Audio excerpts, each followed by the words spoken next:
मैंने पुनर्जन्म लेने के बाद सबसे पहला काम पागलों की तरह पढ़ाई छोड़कर अपनी बॉडी को ट्रेन करना शुरू किया। यहाँ तक कि टीचर्स की फेल करने की चेतावनी और मेरी गर्लफ्रेंड लियू रोयान के ब्रेकअप का भी मुझ पर कोई असर नहीं हुआ, क्योंकि मैं जानता था कि सिर्फ 1 महीने बाद पूरी दुनिया में अलग अलग डेविल फ्रूट्स उगने वाले हैं। उस समय जो भी डेविल फ्रूट हासिल करेगा उसे असाधारण शक्तियां मिलेंगी। पिछले जन्म में मुझे भी एक असाधारण शक्ति मिली थी, लेकिन मेरी फ्रूट एबिलिटी कमजोर थी और मेरी फिजिकल फिटनेस भी ज्यादा अच्छी नहीं थी, इसलिए मैं ज़ॉम्बी होर्ड में बुरी तरह मारा गया। अब जबकि मुझे दूसरा मौका मिला था तो जाहिर है कि मैं अपने फ्यूचर नॉलेज का पूरा फायदा उठाने वाला था और हर उस चीज को पकड़ने वाला था जिसे इस्तेमाल किया जा सके। मेरी जानकारी के मुताबिक पास ही एक डेविल फ्रूट मौजूद था, स्कूल के बगल वाली फलों की दुकान में। उस दुकान का नाम भी बड़ा अजीब था, गाइड यू टू ब्यूटीफुल। लेकिन मुझे यह नहीं पता था कि वह डेविल फ्रूट आखिर किस दिन प्रकट होगा, इसलिए मैं हर दिन उस दुकान पर कुछ फल खरीदने जाता और साथ ही यह भी देखा कि वह डेविल फ्रूट आया है या नहीं। लेकिन आज जब मैं हमेशा की तरह दुकान में घूम रहा था और पाइनएप्पल सेक्शन तक पहुंचा, तभी 2 हरी रंग की छोटी शाखाओं ने अचानक मेरा ध्यान खींच लिया। मैंने ऊपर रखे पाइनएप्पल हटाए और उन शाखाओं का असली शरीर मेरी आंखों के सामने आ गया। बिल्कुल सही, यह मेरी यादों वाली उसी डेविल फ्रूट जैसी थी। यही वन पीस दुनिया के 4 एम्परर्स में से काइडो का डेविल फ्रूट था। मैंने तेजी से बिल चुकाया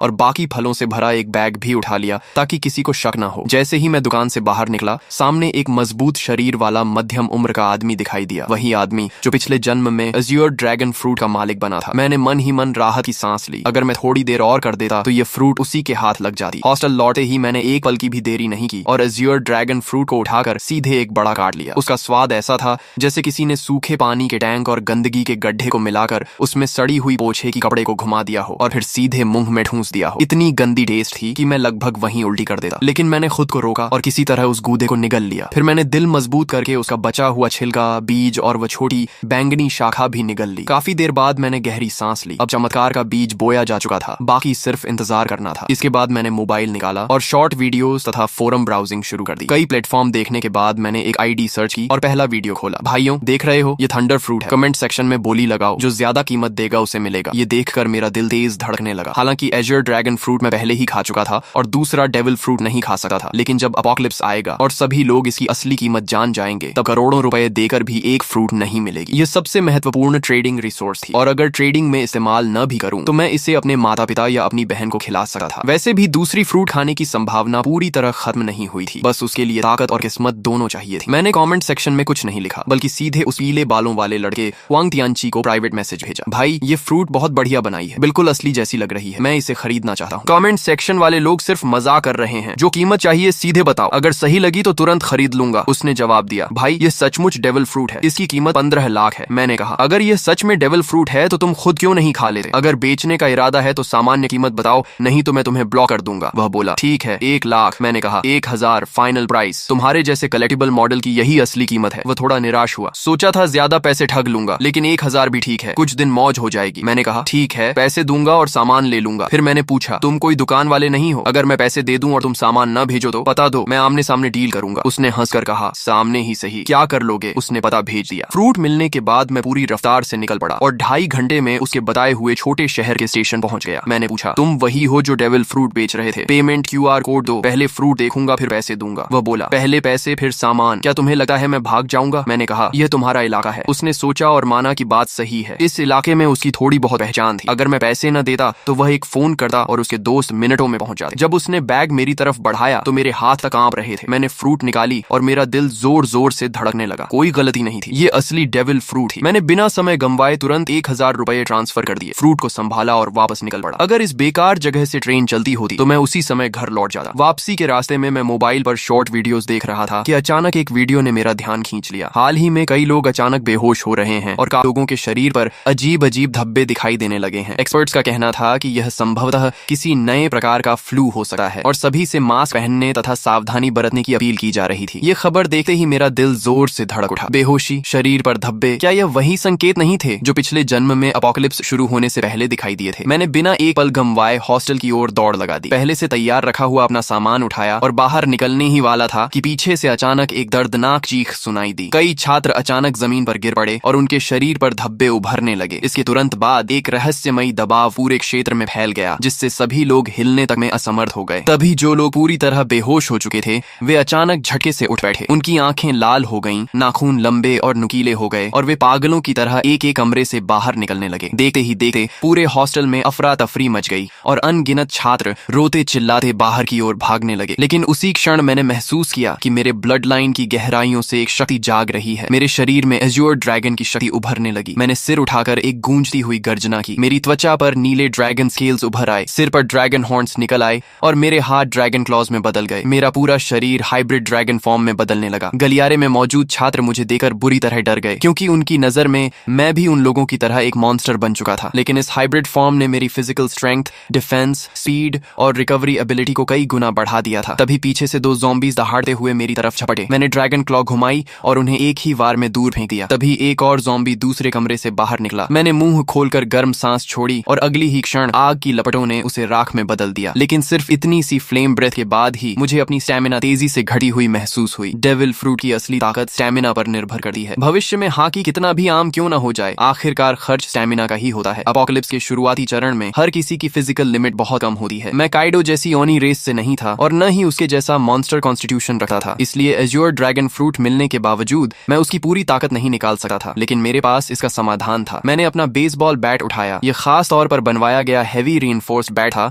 जो ज़ॉम्बी के सिर कुचलने के लिए बिल्कुल परफेक्ट था। मैंने बैट घुमाया और उस पर बिजली की लहरें दौड़ने लगी। एज्योर ड्रैगन फ्रूट हवा, आग और बिजली तीनों एलिमेंट्स को कंट्रोल कर सकता था। भले ही इसकी ताकत लोजिया फ्रूट्स जितनी ना हो, लेकिन अटैक एनहांस करने के लिए यह काफी थी। मैं गलियारे में ज़ॉम्बीज का सफाया करता हुआ आगे बढ़ता गया और जल्दी ही बाकी छात्रों का ध्यान मेरी तरफ गया। लगातार ज़ॉम्बीज को खत्म करने की वजह से उन्हें भागने और सांस लेने का मौका मिल रहा था। बिजली से घिरा मेरा बेसबॉल बैट सचमुच थंडर बागवा जैसा लग रहा था। लगभग हर ज़ॉम्बी मेरे सामने एक ही वार में खत्म हो रहा था। लेकिन मैं इस कत्लेआम के रोमांच में नहीं डूबा। लड़ते हुए मैं तेजी से नीचे की ओर बढ़ता रहा। मेरा पहला लक्ष्य था किसी भी कीमत पर घर पहुंचना, ताकि इस जन्म में मेरे माता पिता और मेरी छोटी बहन को फिर कभी अपमान और अत्याचार न सहना पड़े। दूसरा लक्ष्य था जितनी जल्दी हो सके 100 ज़ॉम्बीज मारना, क्योंकि जो व्यक्ति अकेले 100 ज़ॉम्बीज खत्म करता उसके लिए डिवाइन स्पेस खुल जाती थी। वहां से मैं 3 कलर हाकी की ट्रेनिंग मेथड प्राप्त कर सकता था और अपनी ताकत तेजी से बढ़ा सकता था। एज्योर ड्रैगन उड़ सकता था, लेकिन मेरी मौजूदा स्टैमिना इतनी नहीं थी कि मैं उड़कर घर पहुंच सकूं। इसलिए मैं लोहे के बैट को घुमाते हुए एज्योर ड्रैगन वॉर गॉड की तरह आगे बढ़ता गया। मेरे पीछे बड़ी संख्या में छात्र जमा हो गए जो मेरे पीछे पीछे निकलना चाहते थे, लेकिन उन्हें नहीं पता था कि अपोकलिप्स में कहीं भी सेफ प्लेस नहीं होती। कई बार हॉस्टल का दरवाजा बंद करके अंदर छिपे रहना ज्यादा समय तक जिंदा रख सकता था। जब मैं हॉस्टल से बाहर निकला तो नीचे का दृश्य देखकर मेरी आंखें सिकुड़ गईं। यह स्कूल कभी एक मास ग्रेवयार्ड हुआ करता था। कैंपस में यह अफवाह मशहूर थी कि यहाँ यिन एनर्जी बहुत ज्यादा है और इसी वजह से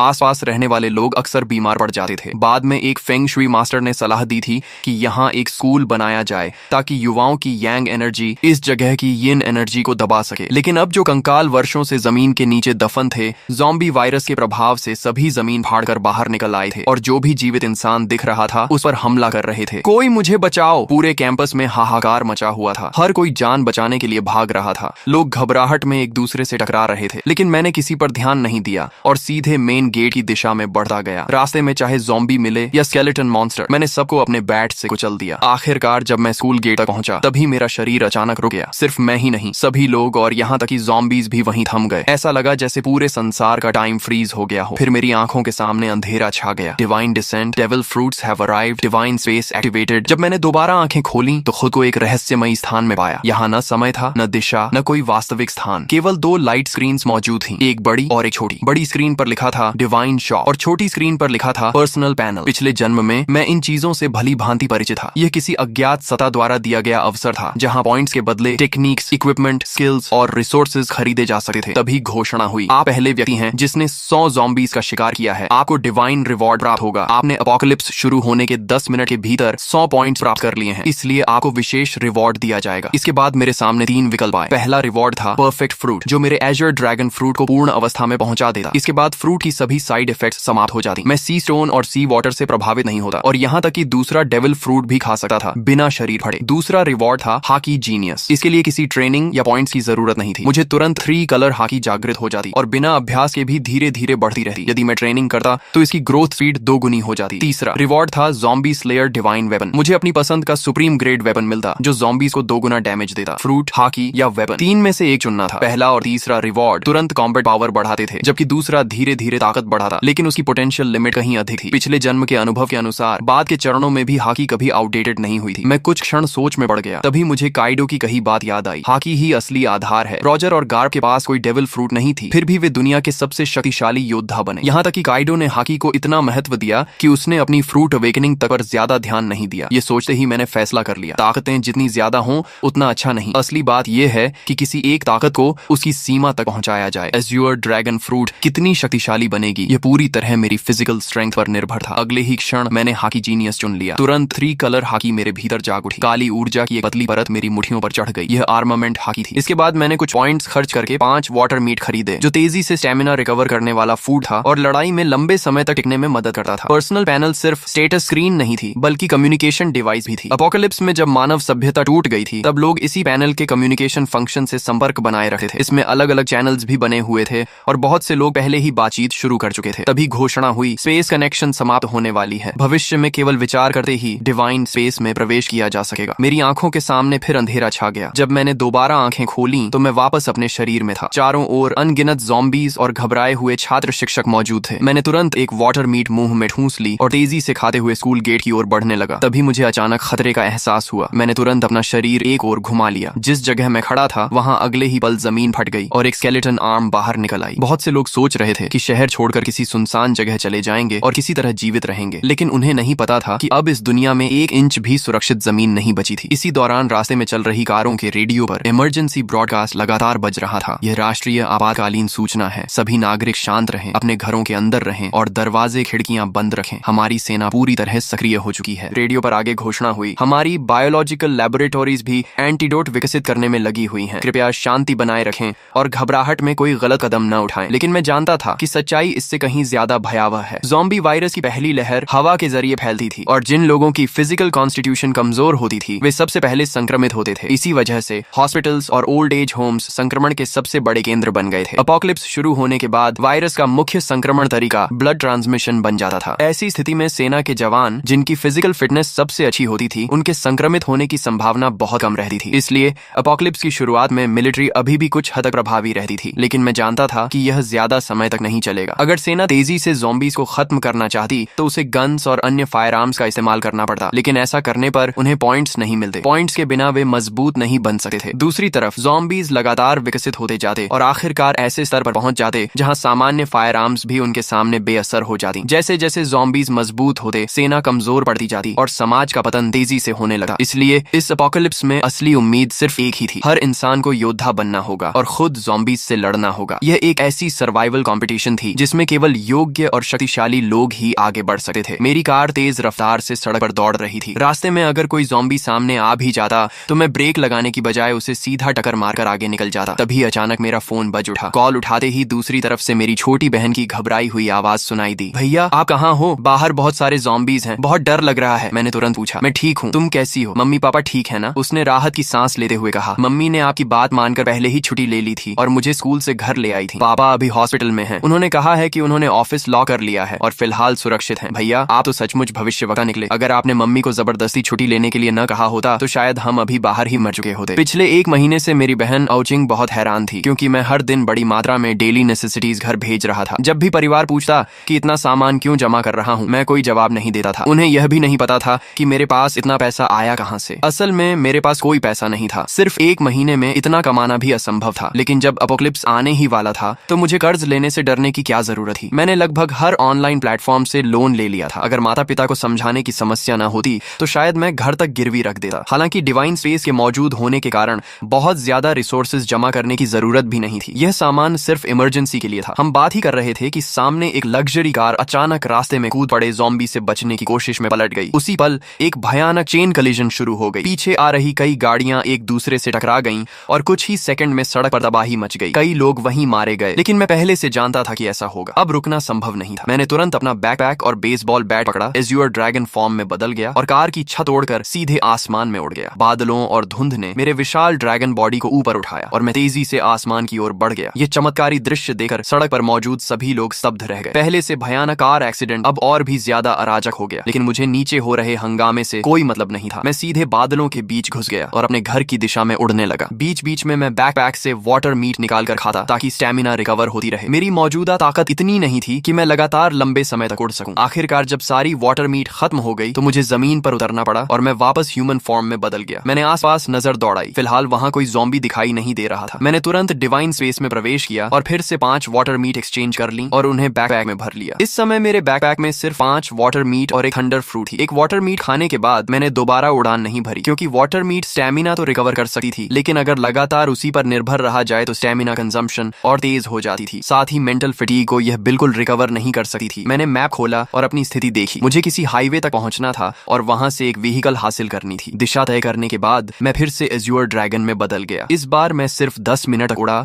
और जल्द ही नीचे एक हाईवे दिखाई देने लगी, जहां अनगिनत व्हीकल्स तेज रफ्तार से दौड़ रही थी। मेरा लक्ष्य था कोई मजबूत ऑफ रोड एसयूवी ढूंढना। नीचे सड़क पर मौजूद कई लोगों ने आसमान में उड़ते एज्योर ड्रैगन को देख लिया था। तुरंत लोगों ने अपने फोन्स निकालकर वीडियो बनाना शुरू कर दिया और उसे डिवाइन स्पेस के कम्युनिकेशन चैनल पर अपलोड कर दिया। दोस्तों, मैंने ड्रैगन देखा है, बहुत बड़ा एज्योर ड्रैगन, कम से कम 10 मीटर लंबा होगा, किसी ने लिखा। दूसरे ने जवाब दिया, ये जरूर काइडो का एज्योर ड्रैगन फ्रूट होगा। पता नहीं किस लकी आदमी को इतनी ताकतवर मिथिकल बीस्ट फ्रूट मिल गई। तभी किसी और ने लिखा, मुझे भी कभी थंडर फ्रूट मिली थी, लेकिन मैंने उसे नकली समझकर बेच दिया। ये मैसेज लिखने वाला वही पीले बालों वाला हुआंग तियंची था। उसे अब पछतावे से खुद को मार लेने का मन कर रहा था। आखिर उसने असली थंडर फ्रूट सिर्फ 1000 रुपए में बेच दी थी। जीजू से यूजो जाने वाले हाईवे के ऊपर उड़ते हुए मैं आखिरकार एक बेहद मजबूत दिखने वाली ऑफ रोड एसयूवी पर नजर टिकाने ही वाला था। मैं नीचे उतरकर राइड लेने की तैयारी कर रहा था कि तभी मेरी नजर सड़क किनारे खड़े एक विशाल पेड़ पर पड़ी। वहां किसी चीज की हल्की लेकिन रहस्यमयी चमक टिमटिमा रही थी। मैंने पहले ही अनुमान लगाया था कि दुनिया में प्रकट होने वाले अधिकांश डेविल फ्रूट्स ज़ोअन टाइप के होंगे। हालांकि मिथिकल बीस्ट फ्रूट्स भी उतने दुर्लभ नहीं थे जितना लोग सोचते थे। आखिर दुनिया की हर संस्कृति और हर सभ्यता में अनगिनत मिथिकल क्रीचर्स, डिवाइन बीस्ट्स और डीमोनिक मॉन्स्टर्स मौजूद थे। उन सभी के आधार पर नई मिथिकल बीस्ट फ्रूट्स जन्म लेने वाली थी। लेकिन भले ही मिथिकल फ्रूट्स की संख्या बढ़ जाए, फिर भी वे सबसे शक्तिशाली फ्रूट्स में गिनी जाती थी। मैंने अपने ड्रैगन क्लॉ से उस चमकती हुई फ्रूट को तोड़ा और उसे पीछे लटके बड़े बैकपैक में रख लिया। जब मेरे पॉइंट्स 1000 तक पहुंच जाएंगे, तब डिवाइन स्पेस में एक नया फंक्शन अनलॉक होगा, डेविल फ्रूट आइडेंटिफिकेशन। उसकी मदद से मैं किसी भी फ्रूट की एबिलिटी पहले से जान सकता था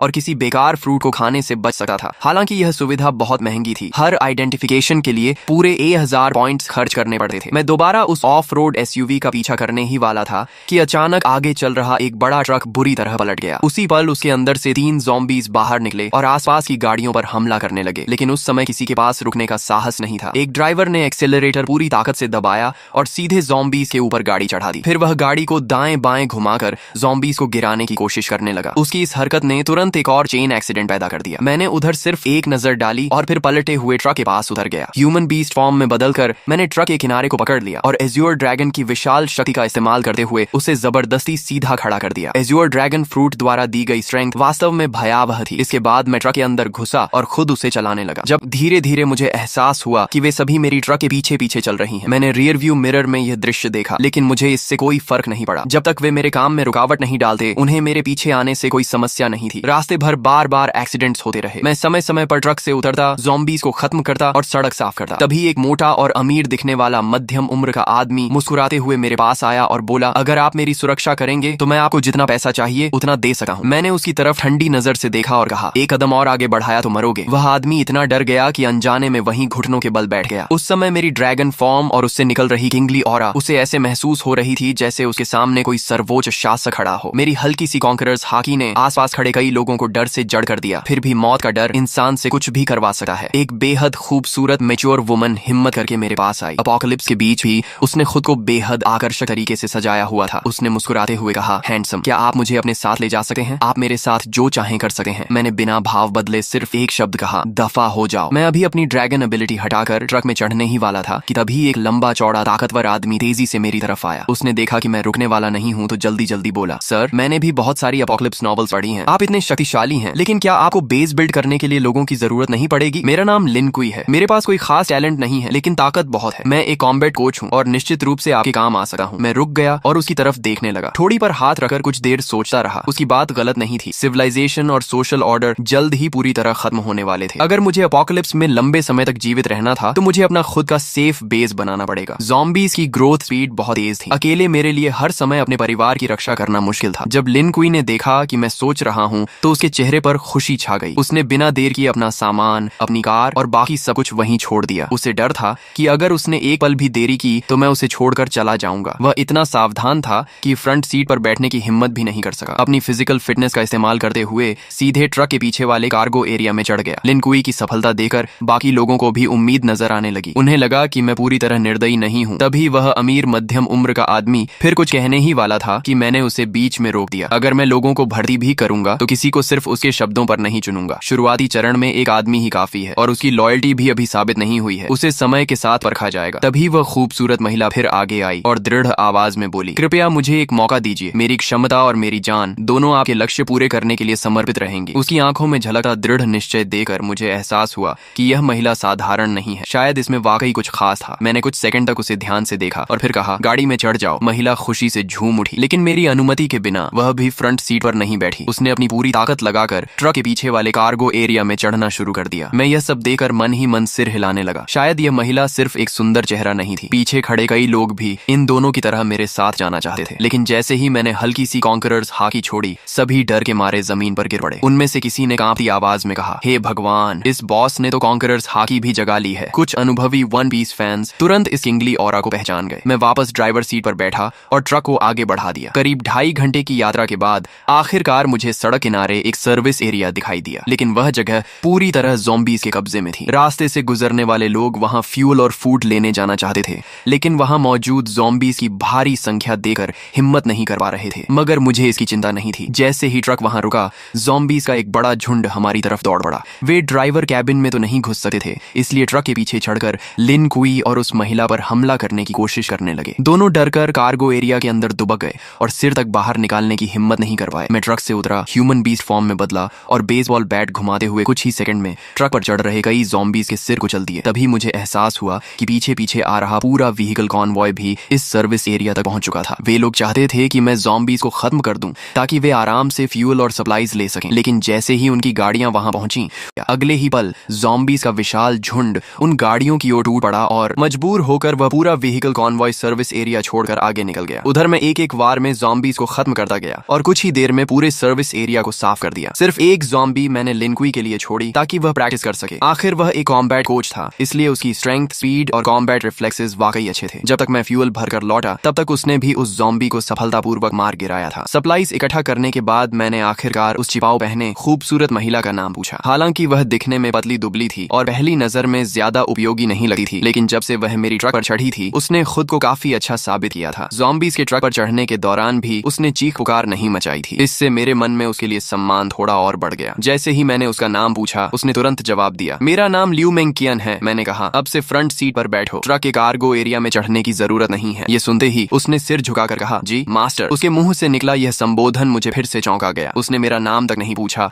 और सीधे मुझे मास्टर कहकर संबोधित करने लगी। जो व्यक्ति अपना ईगो और प्राइड छोड़ सकता है, वही एपोकलिप्स जैसी दुनिया में ज्यादा समय तक जीवित रह सकता है। थोड़ी देर बाद हम फिर से यात्रा पर निकल पड़े। रास्ते में मुझे एक बार फिर मेरी बहन आओ चिंग का फोन आया। भैया आप कहाँ हो? पापा हॉस्पिटल के ऑफिस में फंसे हुए हैं। मैंने सुना है हॉस्पिटल में सबसे ज्यादा ज़ॉम्बीज़ हैं। पापा के पास खाना पानी भी नहीं है। मुझे बहुत डर लग रहा है कि उन्हें कुछ हो न जाए। उसकी आवाज रोने जैसी हो गई थी। फोन के दूसरी तरफ मेरी माँ की आवाज भी सुनाई दी। हाउ हाउ, तुम्हारे स्कूल का क्या हाल है? तुम अपना ध्यान रखना, हम तुम्हें बचाने का कोई रास्ता ढूंढ लेंगे। मैंने कहा, माँ चिंता मत करो, मुझे काइडो का एजर ड्रैगन फ्रूट मिल गया है। डेविल फ्रूट का नाम सुनते ही आओ चिंग का डर काफी कम हो गया। हम भाई बहन पूरे 1 घंटे तक फोन पर बातें करते रहे। कॉल खत्म होने के बाद मैंने तुरंत अपने पिता को फोन किया। मैंने उन्हें बताया कि मैं अब एबिलिटी यूजर बन चुका हूँ और जल्द ही हॉस्पिटल पहुंचकर उन्हें बचा लूंगा। मैंने उन्हें सख्त हिदायत दी कि ऑफिस के अंदर छिपे रहें और बाहर निकलने की कोशिश न करें। दूसरी तरफ ऑफिस में फंसे एओहाई भूख, प्यास और लगातार दरवाजा पीटे ज़ॉम्बीज़ की वजह से बेहद परेशान थे। वह आधी नींद और आधी बेहोशी की हालत में थे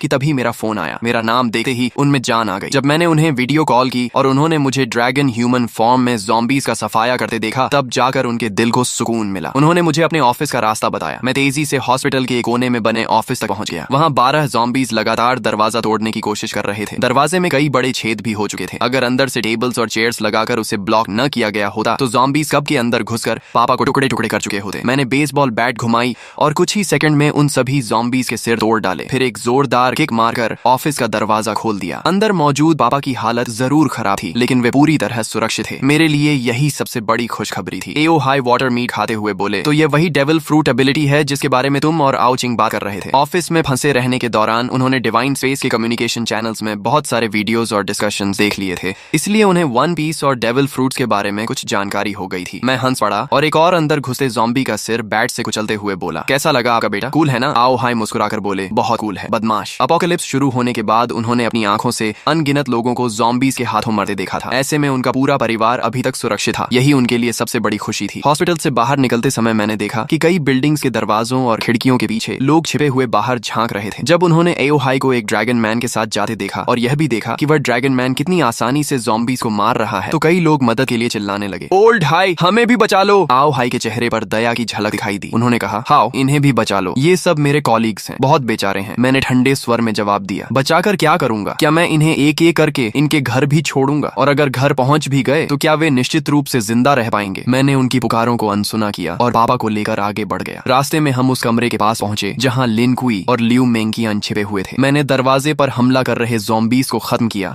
और फिर एक बार में दरवाजा तोड़ दिया। मुझे देखकर दोनों तुरंत बाहर आ गए और एक साथ बोले, मास्टर। ये सुनकर आओ हाई की आंखें फैल गईं। एक तरफ मांसपेशियों से भरा विशाल आदमी और दूसरी तरफ एक बेहद खूबसूरत महिला, दोनों मेरे सामने इतनी इज्जत से झुके हुए थे। खासकर लियू मेंकियन द्वारा मुझे मास्टर कहना उन्हें और भी अजीब लग रहा था। उनके चेहरे पर साफ लिखा था, हे भगवान, मेरा बेटा आखिर बाहर क्या क्या कर रहा है। यहाँ तक कि मेरी 2 जन्मों की मोटी चमड़ी भी थोड़ा गर्म हो गई। मैंने सामान्य बने रहने की कोशिश करते हुए कहा, ये दोनों रास्ते में मिले छोटे भाई बहन जैसे हैं। लेकिन आओ हाई की आंखें साफ कह रही थीं कि उन्हें मेरी बात पर जरा भी विश्वास नहीं हुआ। मैं और कुछ समझाने की बजाय चुप हो गया। हम सभी ट्रक तक पहुंचे। मैंने पापा को फ्रंट सीट पर बैठाया और लियू मेंकियन को फिर से कार्गो एरिया में भेज दिया। जब हम घर पहुंचे तो मेरी बहन आओ चिंग ने लियू मेंकियन को देखते ही आश्चर्य से मुंह खोल दिया। वाह, कितनी सुंदर महिला है। और अभी इसने भैया को क्या कहा, मास्टर? फिर उसने लिन कुई की तरफ देखा। और ये मसल मॉन्स्टर कौन है? अगर कोई कह दे कि यह स्पेशल फोर्सेस का सैनिक है तो भी मैं मान लूंगी। और ये भी भैया को बॉस कह रहा है। इस समय लियू मेंकियन एक परफेक्ट मेड की तरह दोनों हाथ पेट के सामने जोड़कर शांति से मेरे पीछे खड़ी थी। वहीं लिन कुई काफी असहज महसूस कर रहा था। वह मिलनसार व्यक्ति था,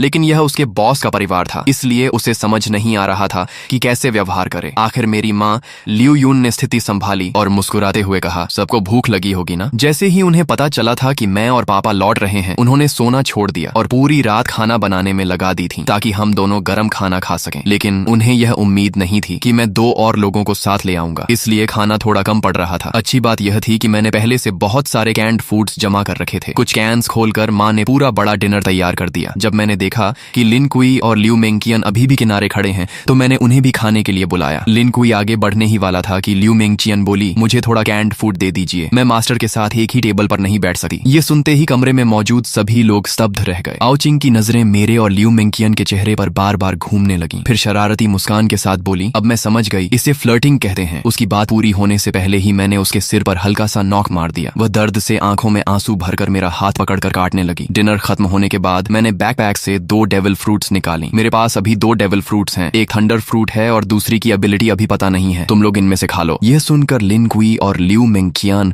दोनों चौंक गए। उन्हें उम्मीद नहीं थी कि मेरे पास इतनी दुर्लभ चीजें भी मौजूद हैं। उनकी आंखों में चाहत साफ दिखाई दे रही थी। आओ चिंग उत्साह से दोनों फ्रूट्स को उठाकर देखने लगी। फिर उसने उन्हें माता पिता को दिखाया, लेकिन आओ हाई ने फ्रूट देकर वापस मुझे लौटा दी। आओ चिंग को दे दो, हमारी उम्र हो चुकी है, हम खाएंगे तो बर्बाद हो जाएंगी। माँ भी सहमत हो गई। हाँ, तुम्हारे जैसा बेटा हमारी रक्षा कर रहा है, हमारे लिए वही काफी है। इतनी कीमती चीज तुम्हारे पास रहेगी तो ज्यादा काम आएगी। मैंने समझाने की कोशिश की, मेरे पास पहले से एज्योर ड्रैगन फ्रूट है, मेरी ग्रोथ बहुत तेज होगी। लेकिन अगर आप लोग भी डेविल फ्रूट्स खा लेंगे तो ज़ॉम्बीज़ मारकर जल्दी पॉइंट्स कमा सकेंगे और हाकी ट्रेनिंग भी अनलॉक कर पाएंगे। अपोकलिप्स में असली कैपिटल यही है। लेकिन काफी देर समझाने के बाद भी माता पिता नहीं माने। आखिर मैंने हार कर आओ चिंग की तरफ देखा। ठीक है, तुम चुन लो। आओ चिंग तो कब से इसी पल का इंतजार कर रही थी। उसने दोनों फ्रूट्स हाथ में लेकर बार बार देखा, लेकिन काफी सोचने के बाद उसने थंडर फ्रूट मुझे वापस दे दी। मैं हैरान रह गया। क्या तुम थंडर फ्रूट नहीं लोगी? लोजिया एलिमेंटलाइजेशन शुरुआती चरण में लगभग इनविंसिबल होती है और दूसरी फ्रूट की एबिलिटी क्या है यह भी नहीं पता। आओ चिंग मुस्कुराकर बोली, डिवाइन स्पेस में डीमन रिमूवल पोशन मिलती है, उससे डेविल फ्रूट की साइड इफेक्ट्स हट सकती हैं और इंसान दूसरी फ्रूट भी खा सकता है। भैया आप इतने मजबूत हो कि वह पोशन जरूर हासिल कर लोगे। थंडर फ्रूट आपके लिए ज्यादा उपयुक्त है, मैं दूसरी फ्रूट खा लूंगी। मैंने कुछ देर सोचा और कहा, ठीक है, लेकिन पहले इसकी आइडेंटिफिकेशन कर लेते हैं। अगर एबिलिटी अच्छी हुई तो तुम खा लेना। डेविल फ्रूट आइडेंटिफिकेशन 1000 पॉइंट्स के बाद अनलॉक होती थी। आओ चिंग को यह बात पता नहीं थी क्योंकि उसके पास अभी कोई पॉइंट्स नहीं थी। लेकिन मैं स्कूल से लेकर हॉस्पिटल तक ज़ॉम्बीज़ का इतना सफाया कर चुका था कि मेरे पॉइंट्स 1000 से भी ज्यादा हो चुके थे। तभी आओ चिंग ने जल्दी से सिर हिलाया। नहीं, 1000 पॉइंट्स बहुत ज्यादा हैं। इतना कहकर उसने मेरे जवाब का इंतजार तक नहीं किया। उसने तुरंत उस सुनहरी मकई जैसी दिखने वाली डेविल फ्रूट उठाई